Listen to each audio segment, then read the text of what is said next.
Hello friends, welcome back to another video to Balaji IQ study. हमने previous classes में काफ़ी कुछ कंप्लीट कर चुके हैं। ये मान के चलिए NTPC यानी RRB NTPC रेलवे ने जितना अपना सिलेबस दिया था उसका 80% हमने अब तक कंप्लीट कर लिया है। 80% मीन्स 80% हमने कोर्स अब तक कंप्लीट कर लिया है रीजनिंग के अकॉर्डिंग। ठीक है, रीजनिंग सब्जेक्ट RRB का सिलेबस के हिसाब से। ठीक, अब आज हम जो सा नया टॉपिक अपना स्टार्ट कर रहे हैं वो है सीटिंग अरेंजमेंट। कौन सा? Seating arrangement. Seating arrangement. ठीक, और इस चैप्टर यानी टॉपिक को करवाने की मैं कई सारी ट्रिक्स आपको बताऊंगा। शायद आपने वो अप्रोचेस ट्रिक्स कभी ना पढ़ी हो। ठीक है, आपको मैं क्लियर ही कर दूं, ये जो सीटिंग अरेंजमेंट है इस पे दो टाइप के क्वेश्चन आपको देखने को मिलते हैं। दो type. First, close type. Close type का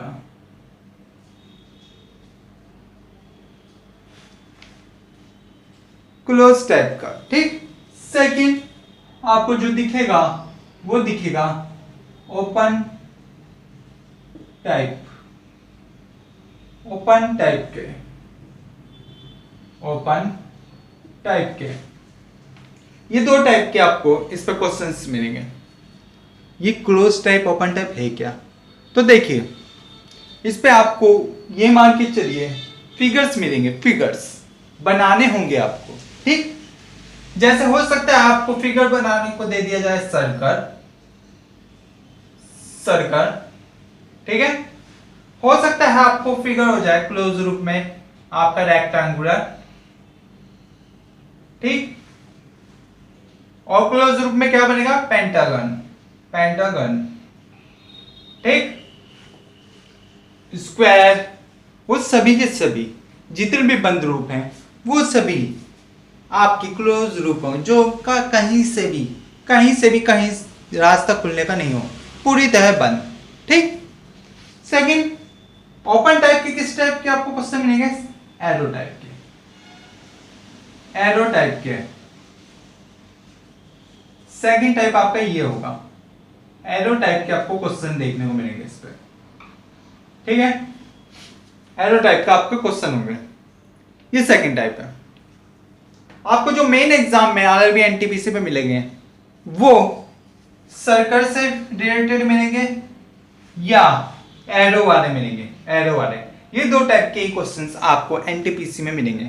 हम यहाँ पे सीटिंग अरेंजमेंट का खाली वही पोर्शन कवर करेंगे जो NTPC या 12th बेस एग्जाम के जितने भी एग्जाम हो, SSC JEE आपके NTPC SI वगैरह कॉन्स्टेबल 10th के, हम उसी लेवल की सीटिंग अरेंजमेंट इस बैच में करेंगे। ठीक है, बैंकिंग लेवल की जो सीटिंग अरेंजमेंट होगी वो आपकी नेक्स्ट बैच में होगी, जो नया बैच बनेगा। ठीक है, तो ये दो बातें होगी इससे क्लियर। ठीक है, अब जरा देखते हैं सर्कल टाइप के क्वेश्चन आपको कौन कौन से मिल सकते हैं एग्जाम में। सर्कल के अंदर भी, सर्कल जो है आपका सर्कल है उस पे भी आपको तीन टाइप के क्वेश्चन दिखेंगे। कैसा? तीन टाइप के। फर्स्ट टाइप का आपको जो क्वेश्चन देखने को मिल सकता है वो ये होगा। हो सकता है बोल दे 8 बंदे बैठे हो, 5 बंदे बैठे हो, कितने भी नंबर्स ऑफ पर्सन हो, उन सभी का मुख ये क्या है? केंद्र बिंदु है। ये क्या है? केंद्र बिंदु है। उन सभी का मुख अगर बैठे हैं, आप ग्रुप में बैठते होंगे कभी कभार सर्कल के फॉर्म में, और उन सभी का मुख केंद्र यानी बीच की तरफ होगा। केंद्र यानी बीच की तरफ होगा। ठीक है, सभी का मुख केंद्र की तरफ होगा। ये फर्स्ट पैटर्न होगा। सर्कल में ये फर्स्ट टाइप के क्वेश्चन भी देखने को मिलते हैं। सेकंड कौन सा होता है? सर्कल की फॉर्म में आप बैठे हुए हो, स्कूल में बैठते होंगे आप, कई सारे गेम्स होते होंगे। ठीक, और ये हो गए केंद्र बिंदु, और बैठे हैं 8 बंदे, मान के चलो 8 बंदे बैठे हुए हैं। ठीक है, मगर उन सभी का मुख केंद्र के अपोजिट यानी सेंटर के अपोजिट होगा, यानी बाहर की तरफ, सर्कल से बाहर की तरफ, वो एक दूसरे की तरफ नहीं देख रहे होंगे मतलब, ठीक है। बाहर की तरफ उन सबका मुख होगा, यानी फेस, उन सभी का फेस बाहर की तरफ होगा। थर्ड टाइप का जो आपका होगा, ये दिखेगा नहीं सर, थोड़े से छोटा बना देता हूं।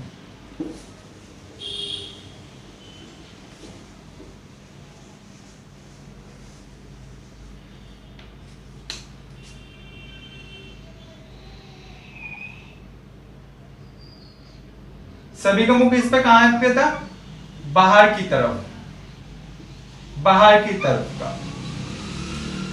ठीक है। और इस पे जो थर्ड टाइप का आपका होगा, थर्ड टाइप का होगा, वो कुछ ऐसा देखने को मिलेगा आपको, मिक्स टाइप का क्वेश्चन, मिक्स टाइप के सर्कल होगा। मिक्स टाइप का मीन्स उन सभी का मुख, सभी का मुख मिक्स्ड होगा। मिक्स्ड कैसे कह सकते हैं हम, ये केंद्र बिंदु हो गया हमारा, यानी सेंटर पॉइंट, और ये बैठे हुए 8 लोग, जिनमें से कुछ लोग तो सेंटर की तरफ देखेंगे, सेंटर की तरफ देखेंगे, वहीं कुछ लोग, कुछ बंदे, कुछ पर्सन सेंटर के अपोजिट देखेंगे, यानी बाहर की तरफ देखेंगे, सेंटर के अपोजिट यानी बाहर की तरफ देखेंगे। ये थर्ड टाइप का होगा, ठीक है। अब यहां पे एक और बात बता दूं, मैं क्लियर कर दूं आपको। अगर आप सिटिंग अरेंजमेंट के क्वेश्चंस को बहुत आसानी से करना चाहते हैं, बहुत ही ज्यादा फ्रिक्वेंटली से, बिना किसी मिस्टेक के, तो आपको कुछ बातें जाननी जरूरी होंगी, कुछ बातें जाननी जरूरी होंगी, ठीक है। उन बातों को 5 टाइप की बातें होंगी, 5, सिर्फ 5 वर्ड बोलूंगा मैं, ठीक, उनसे रिलेटेड होगी। लेकिन इससे पहले जरा एक छोटा सा काम और कर लेते हैं, इन सभी की नंबरिंग कर दो। मैंने इसको बोल दिया A B C D E F G H, ठीक, इसे ऐसे बोल दो, A B C D E F G H, ये इन लोगों के नाम है, ये मान के चलो इन लोगों के नाम है, ठीक है। इस पे भी ये देखो, A B C D E F G और ये एच, ठीक है। वो 4 बातें कौन कौन सी है, 4-5 बातें कौन कौन सी है, वो जरा देख लेते हैं, ठीक है। तो आपके लिए जो उनसे वो बातें बता रहा हूं वो ये है। पहली जो बात होगी वो होगी, इस टाइप के जो क्वेश्चंस आपको मिलेंगे वो लेफ्ट और राइट के ऊपर होंगे, लेफ्ट और राइट के ऊपर, लेफ्ट या राइट के ऊपर। लेफ्ट राइट मीन्स बायां बायां या दायां, बायां या दायां, बायां या दायां, ठीक है। सेकंड जो आपको बात मिलेगी इस पे, बाएं दाएं मीन्स कैसे कह सकते हैं, जैसे ए का बाएं कौन है, ए का बाएं कौन है, आप कहोगे, इस वाले में देखोगे, पहले आप ये देख लो, सिंपल सी बात अरेंजमेंट का, आप बाएं दाएं कैसे पहचानोगे। देखो आप जरा अपने 2 हाथ ऊपर कर दो कुछ इस तरीके से, जो आपका, जिससे आप खाना खाते हो, मैक्सिमम लोग दाएं हाथ से खाना खाते हैं, यानी राइट हैंड से, ठीक, ये राइट हैंड आपका है, यानी क्या है ये आपका दायां हाथ है। वहीं जिसे कम यूज किया जाता है, मैक्सिमम बहुत ही कम लोग होते हैं जो लेफ्ट हैंडेड होता है, मैक्सिमम राइट हैंडेड होता है, सभी जो कम यूज करते हैं कई चीजों में वो होता है बायां हाथ यानी लेफ्ट हैंड। और अगर केंद्र की तरफ मुख करके बात करी जाएगी, केंद्र की तरफ मुख करके बात की जाएगी, तो अपने आप को भी वैसे इमेजिन करो कि मैं केंद्र की तरफ देख रहा हूं, और इस वक्त मेरा दायां यानी राइट हैंड कौन सा, ये रहा, और बायां यानी लेफ्ट हैंड कौन सा है, ये रहा, दायां ये, बायां ये, यानी राइट ये और लेफ्ट ये, ऐसे इमेजिन करो। ठीक, तो इसका ए का राइट कौन सा होगा? अगर ये अंदर की तरफ देख रहा है, ए का राइट ये पोर्शन होगा, ठीक। और अगर ये ऊपर के केंद्र की तरफ ये देख रहा है तो इसका लेफ्ट पोर्शन कौन सा होगा? ये वाला होगा, ठीक। अगर बोल दी जाए ए के राइट हैंड पे कौन बैठा है, तो आप कहोगे, अगर केंद्र की तरफ देख रहा है, कि ए के राइट हैंड पे बी बैठा है। और अगर बोल दिया जाएगा ए के लेफ्ट हैंड यानी बाईं ओर कौन बैठा है, तो आप कहोगे ए के लेफ्ट हैंड पे एच बैठा है, ए के लेफ्ट हैंड पे एच बैठा है, ठीक है। ये बात क्लियर हुई।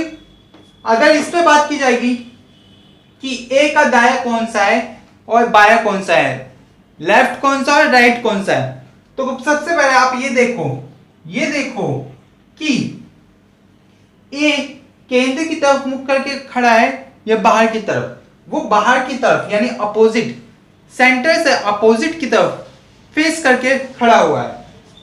तो मैं भी इसको ऐसे ही एज्यूम करूंगा, मैं होगा सेंटर के अपोजिट। अब मैं केंद्र को नहीं देख रहा, तो इस वक्त मेरा राइट हैंड कौन सा है? इस वक्त मेरा राइट हैंड ये है, ठीक, दायां हाथ। और लेफ्ट हैंड कौन सा है? ये है, यानी बायां हाथ। तो इसी हिसाब से मैं लेके के चलूंगा। मेरा अगर राइट हैंड ये है तो इस वक्त इसका ए का राइट कौन सा होगा? ए का राइट ये वाला होगा, ये वाला पोर्शन इसका राइट होगा, ये वाला पोर्शन इसका राइट हो जाएगा। और लेफ्ट कौन सा होगा? ये वाला पोर्शन, ठीक है। समझ में आ गया? राइट कौन सा होगा, लेफ्ट कौन सा होगा? बाहर की तरफ देख रहे होंगे। तो हम क्या कहेंगे, अगर पूछा जाएगा ए के राइट कौन बैठा है, तो आप बोलोगे इस कंडीशन में कि ए के राइट एच बैठा है, ए के राइट एच बैठा है। और अगर बोल दिया जाएगा ए के लेफ्ट कौन बैठा है, ए के लेफ्ट कौन बैठा है, तो आप बोलोगे ए के लेफ्ट बी बैठा है, ए के लेफ्ट बी बैठा है। क्लियर? क्लियर? इतनी बात क्लियर हुई? राइट और लेफ्ट की बात क्लियर हुई? वही बात की जाएगी। कई बार आपको एग्जाम में दे दिया जाएगा कि ये बताइए ए के राइट कौन बैठा है, या ये बोल दिया जाएगा डी के राइट कौन बैठा है, तो आप तुरंत बोल दोगे डी के राइट सी बैठा है। और यहां डी के राइट कौन बैठा है, डी के राइट आप बोलोगे ई बैठा है, ठीक है। इतनी बात क्लियर हुई होगी। सेकंड अगर बोल दिया जाए आपसे, सेकंड पॉइंट अगर आपसे बोल दिया जाए कि सेकंड, एक तो ये बोल दिया मैंने दाएं बाएं, इस पे दूसरा टाइप का और क्वेश्चन क्या पूछा जाता है, इस पे पूछ लिया जाता है कि अपोजिट बताओ।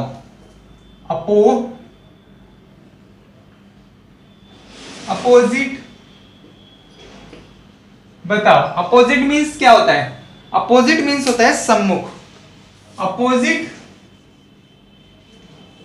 मींस होता है सम्मुख या विपरीत। अपोजिट मींस होता है विपरीत। विपरीत, या इसको आप बोल सकते हैं सम्मुख भी। सम्मुख यानी आमने सामने वाला। अब अगर बोल दिया जाए, अगर इस पॉइंट पे बोल दिया जाए कि ये बता दो ए के अपोजिट कौन है, ए के अपोजिट कौन है, इसमें अगर बोला जाएगा तो आप बोलोगे ए के अपोजिट कौन आपको दिख रहा है, एकदम फेस में इसके सम्मुख कौन दिख रहा है? ई दिख रहा है। तो आप तुरंत बोल दोगे ए के अपोजिट ई है, ए के अपोजिट ई है। एच के अपोजिट कौन है? एच के अपोजिट डी है। क्यों? क्योंकि इसके सम्मुख दिख रहा है एकदम फेस टू फेस, ठीक। और अगर इस पे बोल दिया जाएगा ए के अपोजिट कौन है, तो आप बोलोगे ए के अपोजिट ई है, क्योंकि ये सम्मुख दिख रहा है, भले ही फेस बाहर हो, भले ही इस पे फेस बाहर हो, ठीक। और जी के अपोजिट कौन है, आप बोलोगे जी के अपोजिट सी है, भले इनका केंद्र से बाहर मुंह हो। लेकिन ये इन दोनों ही सर्कल की कंडीशन में बिल्कुल अप्लाई होता है, बिल्कुल अप्लाई होता है, कोई दिक्कत वाली बात नहीं। लेकिन जो आपका थर्ड सर्कल है, आपका जो सा थर्ड सर्कल है, इसमें ये रूल अप्लाई नहीं होता। क्यों? इस पे कह दिया जाता है कुछ बंदे अंदर की तरफ, यानी कुछ पर्सन्स, सम पर्सन्स का फेस सेंटर की तरफ और सम पर्सन का फेस बाहर की तरफ। तो ऐसी कंडीशन आप हमेशा ध्यान रखोगे, हमेशा एक बात ध्यान रखोगे, अगर ऐसी कंडीशन आपको कभी फेस करनी पड़े तो आप कभी भी नहीं बोलोगे कि ए तो बी की ई की तरफ फेस होगा। ए का अपोजिट कौन है? ई है। ए का अपोजिट ई है, ए का अपोजिट ई होगा, आप ये बोल दोगे, कोई दिक्कत नहीं। लेकिन अगर बोल दिया जाएगा एच के अपोजिट कौन है, तो आप कभी भी एच के अपोजिट डी को नहीं बताओगे, एच के अपोजिट डी को नहीं बताओगे, क्योंकि इनका फेस बाहर की तरफ है। इनका फेस बाहर की तरफ। बस इतनी सी बात आपको ध्यान रखनी है। अगर थर्ड सर्कल इस टाइप का आपको मिले मिक्स वाली कंडीशन में, तो आप जिनका फेस सेंटर की तरफ होगा, जो केंद्र की तरफ देख रहे होंगे, उनको तो आप अपोजिट बोल दोगे कि हाँ ए का अपोजिट ई है, ए के सम्मुख ई बैठा है, जी का अपोजिट सी है, जी के सम्मुख सी बैठा है, सी का अपोजिट जी है, सी के सम्मुख जी बैठा है, आप ये तो बोल दोगे। मगर कभी भी जो मिक्स्ड वाले क्वेश्चन अगर मिलेंगे और फेस उनका बाहर की तरफ होगा, उन्हें कभी अपोजिट नहीं बोलोगे। आप एफ का अपोजिट कभी बी को नहीं बोलोगे, बी का अपोजिट कभी एफ को नहीं बोलोगे। ठीक, ऐसी एच का डी नहीं होगा, डी का एच नहीं होगा, अपोजिट कभी नहीं होगा। ठीक है, समझ गए इतनी सी बात? बहुत छोटी सी बात थी ये अपोजिट वाले केस के लिए। ठीक, इस पे थर्ड टाइप का जो आपको मिलता है, थर्ड टाइप के जो होते हैं इस पे क्वेश्चन, वो कौन से होते हैं जरा देखिए। आपका खत्म। थर्ड टाइप के जो आपको देखने को मिलेगा वो देखिए, थर्ड टाइप का जो आपको इस पे मेन देखने को मिलता है वो नेक्स्ट टू मिलता है। नेक्स्ट टू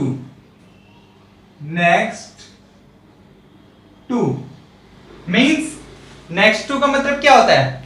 नेक्स्ट टू का मतलब होता है आपका अगला स्थान, अगला स्थान। नेक्स्ट टू मींस अगला स्थान। ये भी आपको कई बार एग्जाम में देखने को मिल जाता है। तो हमने अब तक नेक्स्ट टू आपको बताया था। अभी नेक्स्ट टू मींस क्या होता है? अगला स्थान। अगला स्थान मींस अगर मैं बोल दूंगा कि ए का अगला नंबर कौन सा होगा, ए के अगले स्थान यानी कि नेक्स्ट पोजीशन पे कौन बैठा होगा, ए की नेक्स्ट पोजीशन पे कौन बैठा होगा, आप कहोगे ए की नेक्स्ट पोजीशन पे, ए की नेक्स्ट पोजीशन पे एच बैठा होगा, एच बैठा होगा। मगर ए की नेक्स्ट पोजीशन पे एक और नंबर बैठा होगा और वो होगा बी। या तो बी भी बैठा होगा या एच, ये दोनों ही नंबर ए के नेक्स्ट टू पे बैठे होंगे, अगले नंबर पे। इसे एक और भी वर्ड से आप दर्शा सकते हो। वो वर्ड है नेबर का। नेबर मीन्स पड़ोसी। नेबर मीन्स पड़ोसी। इमीडिएट आपको एग्जाम में नेक्स्ट टू की जगह कई बार इमीडिएट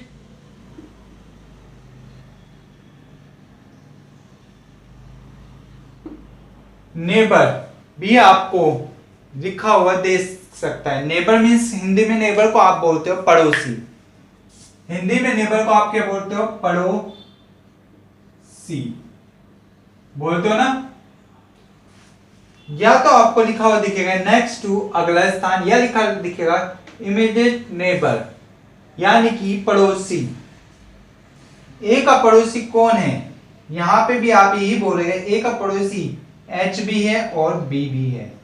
दोनों ही बात इक्वल है, दोनों ही बात एक है। इन दोनों में से कुछ भी आपको देखने को मिल सकता है। ये चार बातें होंगी। एक और बात मैं इस पे जोड़ना चाहूंगा। एक और नंबर होता है जो आपको देखने को मिलता है 5वें नंबर में। कई बार एग्जाम में आपको देखने को मिल सकता है बिटवीन वर्ड। बिटवीन वर्ड, ये भी आपको कई बार देखने को मिल सकता है। बिटवीन मीन्स कैसे बोल सकते हो? H who is H and B, who is between H and B. H और बी के बीच में कौन है? एच और बी के बीच में कौन है? A. Who between F and H, F और एच के बीच में कौन है? जी। ऐसे अगर बोल दिया जाए एफ और एच के बीच में कौन है? जी। मगर इस बात का ध्यान रखना, यहाँ पे कोई इस बात को बिल्कुल भी इश्यू नहीं उठता कि उनका मुख यानी कि उनका फेस अंदर की तरफ है या बाहर की तरफ। इस बात से कोई फर्क नहीं पड़ता। फेस का जो आपका ये रेशो है, जो फेस वाली खाली बात है, वो एक चीज के लिए है और वो है विपरीत। अगर विपरीत यानी अपोजिट की बात की जाए, सम्मुख की बात की जाए, तभी आप फेस को ध्यान रखोगे। बाकी सभी जगह फेस का रोल खाली राइट एंड लेफ्ट पे ही डिपेंड है और किसी पे नहीं है। अगर बिटवीन की बात की जाएगी तब भी यहाँ भी बी और एच के बीच में कौन ए आएगा, यहाँ भी बी और एच के बीच में ए ही आएगा। तीनों सर्कल में कोई दिक्कत नहीं है, तीनों सर्कल में एक ही बात हो रही है।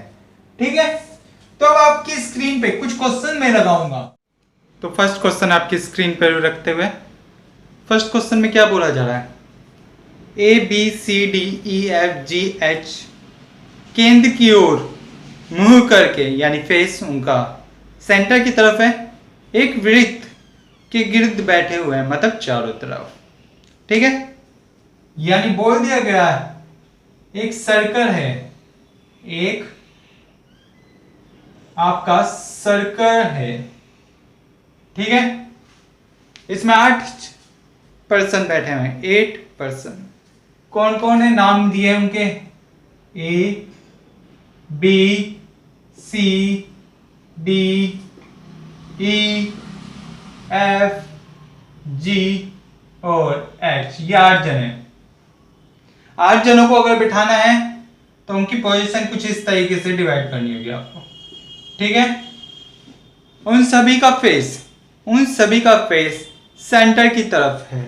सेंटर क्या है हमारा, सेंटर ये है यानी केंद्र, और फेस इनकी तरफ है। तो एरो किस तरफ बनाओगे आप, एरो इस तरह बनाओगे, एरो अंदर की तरफ बनाओगे, एरो अंदर की तरफ बनाएंगे। अब ये पढ़ते साथ सीधा इनको ABCD डायरेक्ट मत लिख देना, इनकी पोजीशन के लिए कुछ क्लू आपको दिए गए हैं, कुछ क्लूज आपको इस पे मिले हैं। कौन कौन से क्लू हैं, फर्स्ट क्लू है E और G हमेशा एक दूसरे के निकट बैठते हैं। जो आपका E है और G है वो एक दूसरे के निकट बैठते हैं, या तो E के अगर सीधे देखोगे आप तो लेफ्ट की तरफ, इस तरह देखोगे केंद्र की तरफ फेस है तो ऐसा आपका राइट पड़ेगा, तो E के राइट में G बैठेगा, या हो सकता है G के राइट में E बैठ जाए, G के राइट में E बैठ जाए। इन दोनों में से एक कंडीशन इसमें जरूर बनेगी। इसके लिए आप इस पे राइट का निशान कर दीजिए कि हाँ ये कंडीशन हमें जरूर दिखानी है, राइट मार दीजिए। सेकंड क्लू आपको इस पर मिला है, D एंड C के दाएं को तीसरे स्थान पर बैठता है। जो आपका D है C के दाएं को तीसरे स्थान, जो आपका D है वो C के दाएं, C कहां है, C हो गया मान लिया आपका ये रहा C। ठीक, और अगर सेंटर की तरफ उसका फेस है, तो उसका दाया कौन सा होगा, दाया हैंड ये वाला होगा, मतलब राइट डायरेक्शन ये वाली होगी। कौन सी पोजीशन पे डी बैठा है, तीसरी, 1 2 और ये डी तीसरी पोजीशन पे। ऐसे साइन जरूर बना लेना इस पे, ताकि पता हो कि कौन किसके रेफरेंस में बैठा है। डी सी के रेफरेंस में बैठा है, मतलब सी के राइट में तीसरा है डी। ठीक, क्योंकि सेंटर की तरफ फेस है। आगे इस पे क्लू आपको मिला है, एफ एच के बाएं को दूसरे स्थान पर बैठा है। जो एच है वो एच है। ठीक, वो कहां बैठा है, वो बैठा है, एच आपका है, एच के बाएं एफ बैठा है, एच के बाएं एफ बैठा है, क्योंकि सेंटर की तरफ फेस है तो आपका बायां ये वाला होगा, बायां ये वाला होगा, और इसका बायां अगर ये है तो दूसरे स्थान पर कौन बैठा है आपका, दूसरी पोजीशन पे कौन बैठा है, दूसरी पोजीशन पे आपका एफ बैठा है, एफ बैठा है। तो इसको यूं बना, कुछ इस तरीके से आप बना लीजिए। ये रहा आपका एच 1 2, दूसरे पे कौन है, एफ। ठीक है, डायरेक्शन जरूर कर लीजिए कौन किसके रेफरेंस में बैठा है, ताकि ये पता हो सके। एच के सेकंड प्लेस पे एफ बैठा है, सेकंड प्लेस पे एफ बैठा है। कहां, कौन सी डायरेक्शन में, लेफ्ट यानी बाई डायरेक्शन में। आगे इस पे क्लू मिला आपको, सी कभी भी ए के अगले स्थान पर नहीं बैठता है। जो आपका सी है वो अगले स्थान पे यानी नेक्स्ट पोजीशन पे किसके नहीं बैठता, ए के। ना तो कभी सी ए होगा, सी के बगल में ए बैठेगा, और ना ही कभी ए के बगल में सी बैठेगा। इसको इस तरह राउंड कीजिए और कट मार दीजिए। ये डायरेक्शन कभी भी नहीं दिखानी है, मतलब ये कंडीशन तो बननी ही नहीं चाहिए। इस पे ये बोल दिया जा रहा है, ठीक है। अब इस पे आगे कुछ क्लू और आपको मिले हैं, वो देखिए वो कौन कौन से क्लू है, पढ़िए जरा उन्हें। आगे बोल दिया जा रहा है जबकि डी कभी भी जी के अगले स्थान पर नहीं है बैठता है। डी को भी बोल दिया गया, डी को भी बोल दिया गया जो आपका डी वाला होगा पर्सन, डी वो कभी भी जी का पड़ोसी नहीं होगा, और यानी कि जी भी कभी डी का पड़ोसी नहीं होगा। दोनों कंडीशन कभी भी नहीं बनती हुई दिखनी चाहिए, दोनों कंडीशन कभी भी बनती हुई नहीं दिखना चाहिए, इसलिए मैंने कट मार दिया। आगे इस पे बोल दिया जा रहा है एच डी और सी का पड़ोसी नहीं है। जो आपका एच है, एच है, जो आपका ये एच है वो किसका पड़ोसी नहीं है? ना तो वो डी का है और ना ही वो सी का है। ये कंडीशन भी कभी नहीं बननी है, इसलिए कट मार दिया। ये आपको क्लू मिले क्वेश्चन पे, अगर इनको करोगे तेजी से पढ़ के तो ये 30 सेकंड से ज्यादा टाइम नहीं लेंगे। आपको समझाना था इसलिए मुझे इतना टाइम लगा है, ठीक है। अब इन क्लूज के बेस पे आप इनकी पोजीशन सेट कीजिए, इनकी पोजीशन सेट कीजिए। कैसे करोगे? इन सब में सबसे पहले वो वाला नेम चूज कीजिए, उन 8 पर्सन्स का वो वाला नेम चूज कीजिए जो सबसे ज्यादा रिपीट हुए हैं। तो आपको या तो सी दिखेगा, ई दिखेगा, मगर आप हमेशा एक चीज का ध्यान रखेंगे कि आप कभी भी जोन सा भी पर्सन उठाएंगे जिसके मैक्सिमम 9 बार जिसके बारे में जिक्र हुआ हो क्वेश्चन में, तो वही उठाना जो कभी भी आइदर का केस ना बनाए, मतलब कि उस केस को कभी मत उठाएं जो आइदर का केस बनाए, या वाला नहीं, एक फिक्स पोजीशन को जो उठाएं। जैसे सी के लिए दे दिया, सी वाला कितनी बार रिपीट हुआ? 1 2 3 बार सी को रिपीट किया है, तो हम सी को सबसे पहले उठाते क्योंकि इसके बारे में बार बार जिक्र किया गया है। तो अगर मैं सी को बिठाऊं, सी का ये बैठ गया आपका सी, ठीक है। अब मेरे को इस पे एक और बात बताओ, सी को मैंने बिठा दिया, अब सी का राइट कौन सा और लेफ्ट कौन सा है? सी का राइट और लेफ्ट कौन सा है? तो इसके लिए आपको ये याद जरूर रहना चाहिए कि राइट कौन सा लेफ्ट कौन सा है, क्योंकि फेस सेंटर की तरफ है, यानी मेरा भी फेस सेंटर की तरफ है। तो मेरा राइट कौन सा है? ये वाला राइट है, और लेफ्ट कौन सा है? ये वाला लेफ्ट है। तो ये रहा मेरा राइट और ये रहा मेरा लेफ्ट, ठीक है। अब सी के राइट, ये राइट वाला था, डी है कौन सी पोजीशन पे? 3rd पोजीशन पे। तो फर्स्ट सेकंड थर्ड, ये बिठा दिया मैंने डी को, ठीक। अब सी से रिलेटेड जितनी भी बात बताई गई है उन सभी को यहाँ पे ऐड करो। सी से क्या बात बताई गई? सी का पड़ोसी कभी भी ए नहीं होगा, ना तो ए यहां आएगा ना तो ए यहां आएगा। पहली बात ये डाल लिया, ठीक। सी से और कौन सी बात बोलेगी? सी का पड़ोसी कभी भी एच नहीं होगा, सी का पड़ोसी कभी भी एच नहीं होगा, ना एच यहां आएगा ना एच यहां आएगा। और कुछ सी से रिलेटेड यहां पे बोला गया?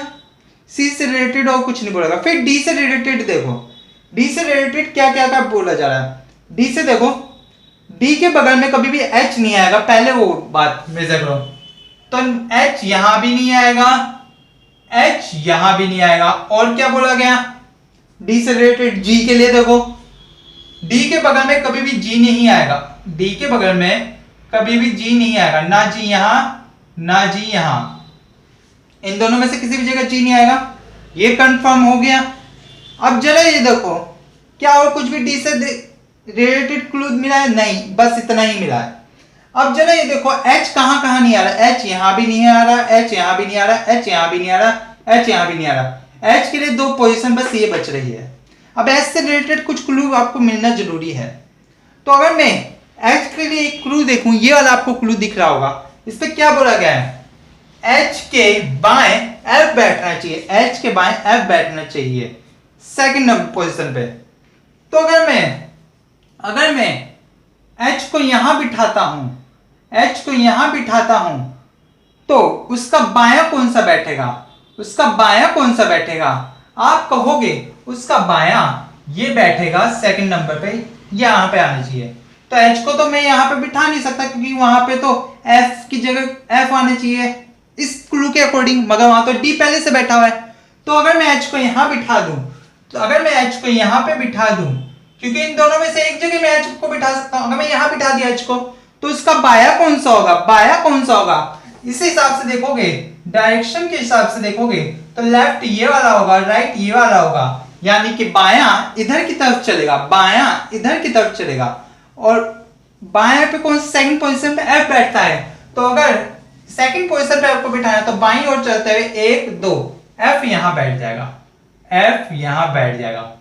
अब एच से रिलेटेड कुछ आपको क्लू मिला है यहाँ पे, हाँ मिला है, एच के बगल में कभी भी सी नहीं बैठेगा, एच के बगल में कभी भी सी नहीं बैठेगा, मतलब ना सी यहां बैठ सकता, ना सी यहां बैठ सकता, जो हमारा पे ऐसे बैठा हुआ है कोई दिक्कत नहीं, इसे सी को भी लेने की जरूरत नहीं है, मत लो सी को।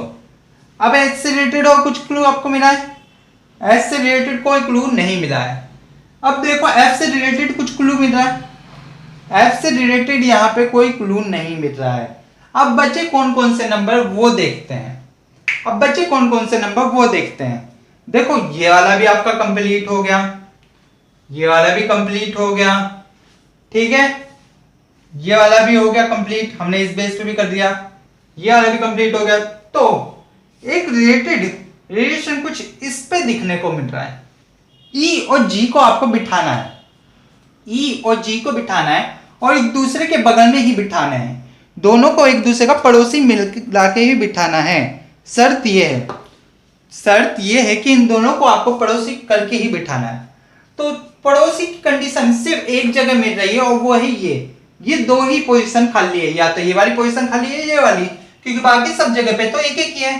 तो पड़ोसी की कंडीशन में या तो ई और जी को इन दोनों में से एक जगह बैठा सकता हूँ, और जैसे क्लू आपको पहले मिला था जी यहाँ पे नहीं बिठा सकता, तो जी को तो मजबूरी है मुझे यहीं बिठाना पड़ेगा। और फिर बचा क्या, ई बचा, क्योंकि ई को पड़ोसी बनाना है तो मैं ई को यहाँ पे बिठा देता हूँ, ठीक है। तो आपका नंबर्स कौन कौन से बचे हैं वो देखिए, अब नंबर कौन कौन से बचे हैं वो देखिए। आप कहोगे सर जी अब बस ए बच रहा है और ए को मैं यहाँ पे नहीं बिठा सकता, तो ए को मैं यहाँ बिठा देता हूँ, ए को मैं यहाँ बिठा देता हूँ। अब कौन सा नंबर बच रहा है, अब आप कहोगे सर जी बी को आपने नहीं बिठाया तो बी को मैं यहाँ बिठा देता हूँ, कोई दिक्कत नहीं है, कोई दिक्कत नहीं है। और ये क्वेश्चन आराम से सॉल्व हो गया, ये क्वेश्चन आराम से सॉल्व हो गया, ठीक है, इसका सर्कल आराम से बन गया, ठीक है। अब इस पे आपसे क्वेश्चन क्या पूछा जा सकते हैं, वो पूछे जा सकते हैं कि ये बता दो ये सर्कल है आपका, ये सर्कल है अब आपका, कोई दिक्कत है, देखो कितना आसान सा है, ठीक। अब ये इतना सा आपका सर्कल है जो आप पे बचता है, और एग्जामिनर इसी सर्कल से यही क्लू देके नीचे आपको 2 से 3 या एक क्वेश्चन आपसे हो सकता है पूछ ले कि ये बताओ बी और जी के बीच में कौन बैठा है, बी और जी के बीच में कौन बैठा है, तो आप बोलोगे बी और जी के बीच में सी बैठा है, जी के राइट फोर्थ पर्सन कौन सा है, आप देखोगे राइट पोजीशन यहां पे चलेगी, जी का राइट यहां होगा, तो फोर्थ पे कौन है, 1 2 3 4 ए, आप सीधा आंसर दे दोगे ए है। ऐसे क्वेश्चन इस पे बनेंगे जो बहुत आसान होंगे, प्रैक्टिस से जरूर आपको आ जाएंगे। तो आज की क्लास यही समाप्त करते हैं, आगे इन क्लासेस को और आगे करेंगे, ठीक है। क्वेश्चंस में दबा के करवाऊंगा, कल को जितना आज कोशिश करिए मैक्सिमम आपको समझाने की, ठीक है। क्लास पसंद आई हो तो लाइक और शेयर जरूर कर दीजिएगा, और हाँ सब्सक्राइब करना बिल्कुल भी मत भूलिएगा। थैंक यू वेरी मच, जय हिंद।